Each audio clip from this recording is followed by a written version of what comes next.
The Guardian have done its top 100 female footballers for 2024, and we are down to the final 10.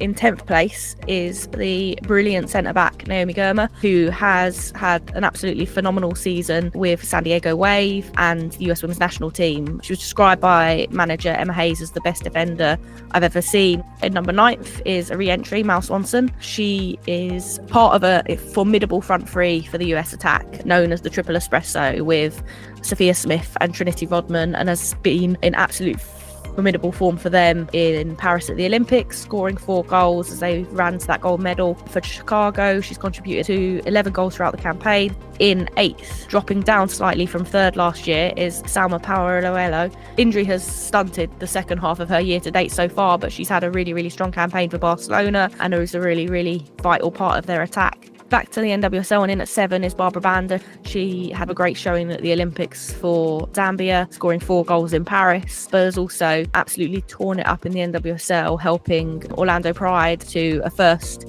NWSL Shield title and then to an NWSL Championship title in the playoffs. Above her, we jump back to the US Women's National Team, but this time to a player playing in Europe with Lindsay Horan, who's been playing for Olympique Lyonnais. A really strong showing with the US Women's National Team at the Olympics after a few question marks over her inclusion and her captaincy during that tournament. She really has thrived under Emma Hayes. Above her at number 5, but back to the NWSL this time, it's Trinity Rodman, a forward who has been hugely promising for a number of years and really, really has lit up the NWSL this season, helping Washington Spirit to the NWSL playoff final.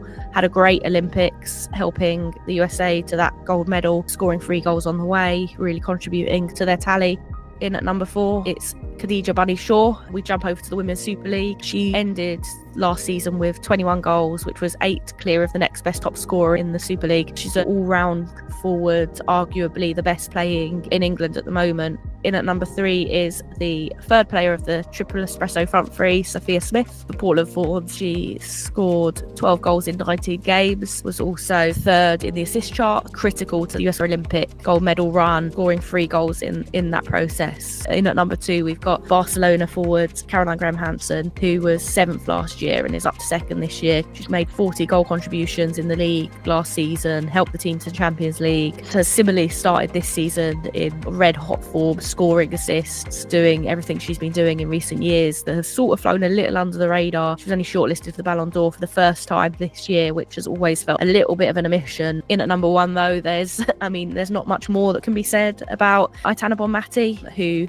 was number 1 last year and is number 1 again. She's won the Ballon d'Or for the last 2 years as well, has had a clean sweep on pretty much every major award there is going, scored a phenomenal number of goals and got a huge number of assists last season in La Liga, remains a really, really important player for Spain, scored the opener for Barcelona in the Champions League final, which was her 6th in Europe of the season. She is the vital cog at the centre of everything Barcelona does and everything Spain do. Without her, nothing really ticks. And that completes the top 100. Very, very NWSL and American heavy list.